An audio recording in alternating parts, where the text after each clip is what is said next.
آج ہم بات کریں گے حمل کے دوسری سماہی اور تیسری سماہی میں ہمیں کن کن باتوں کا خیال رکھنا ہے، کون کون سے ٹیسٹ کروانے ہیں۔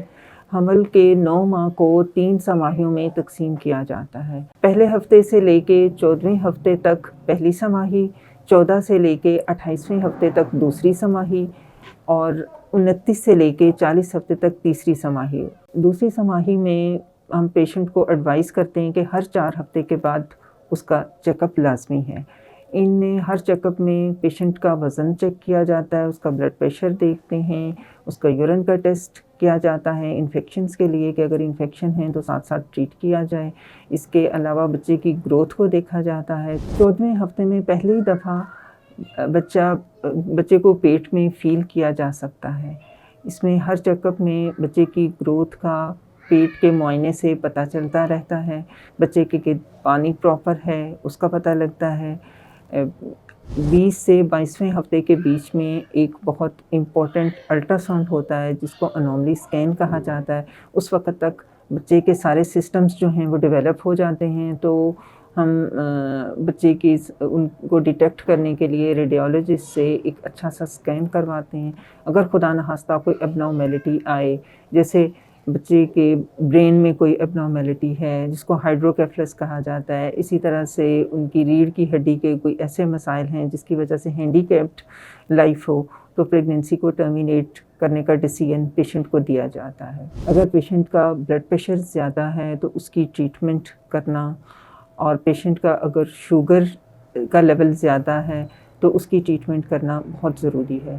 ہر مریض جس کو پہلے سے شوگر نہیں بھی ہے تو شوگر کا اسکریننگ ٹیسٹ جس کو GCT کہا جاتا ہے، جس میں مریض کو گلوکوز پلا کے اور اس کے بعد سیمپل لیا جاتا ہے، وہ کیا جاتا ہے، کیونکہ پریگنینسی کے ہارمونز جو ہیں وہ شوگر کا کنٹرول خراب کر دیتے ہیں۔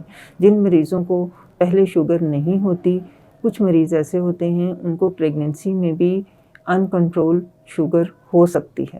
جو شوگر کے مریض ہیں ان کے بچے کے دل کی ایکو کارڈیوگرافی کرانی بھی ضروری ہوتی ہے، تاکہ پتہ چل سکے کہ بچے کے ہارٹ میں، بچے کے دل میں کوئی ایسی ابنارمیلٹیز تو نہیں ہیں، تاکہ بچے کی ڈلیوری ایسے سیٹ اپ میں کی جا سکیں جہاں پہ بچے کی نرسری موجود ہو اور بچے کی ان ایبنارمیلٹیز کو ہینڈل کرنے کے لیے ساری سہولتیں موجود ہوں۔ حفاظتی ٹیکے بھی انہی مہینوں میں لگائے جاتے ہیں جن کو اینٹی ٹیٹنس کہا جاتا ہے۔ ڈیولپڈ سیٹ اپس میں تو ان کی اتنی نہیں ضرورت، لیکن ان کو لگوا لیا جائے تو بہتر ہوتا ہے۔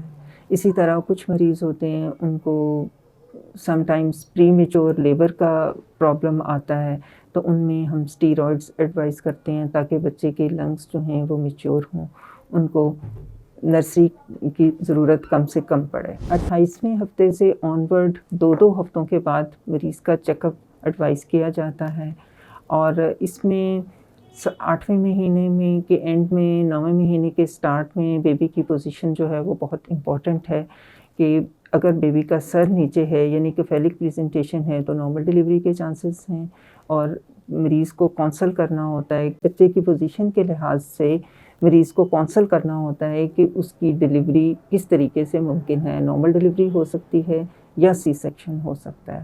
بچے کے گرد پانی مناسب مقدار میں ہونا بہت ضروری ہے۔ اگر بچے کا پانی کم ہو تو بھی اس کی وجہ سے بہت پیچیدگیاں پیدا ہو سکتی ہیں۔ آخری مہینے میں مریض کی پیلوک بون یعنی کہ اس کی ہڈی کا چیک اپ کرنا کہ وہ بہت نیرو تو نہیں ہے، بچے کی نارمل ڈلیوری میں کوئی مشکلات تو پیش نہیں آ سکتی، اس کے لیے مریض کو کونسل کرنا، مریض کو ذہنی طور پہ تیار کرنا بہت ضروری ہے۔ اور بہرحال ہر مریض کو ایڈوائز کیا جاتا ہے ان کو آخری مہینے میں اگر کوئی ایسی کمپلیکیشنز نہیں ہیں تو نارمل ڈلیوری کے لیے ایکسرسائزز وغیرہ ان کو ایڈوائز کی جاتی ہیں، واک ایڈوائز کی جاتی ہے، تاکہ ان کی نارمل ڈلیوری کے زیادہ سے زیادہ چانسز ہو سکیں۔ میں امید کرتی ہوں کہ میری اس ویڈیو سے آپ کو کافی معلومات ملی ہوں گی۔ آپ کا پھر بھی کوئی کویسچن ہے تو آپ میرے کمنٹ باکس میں کر سکتی ہیں۔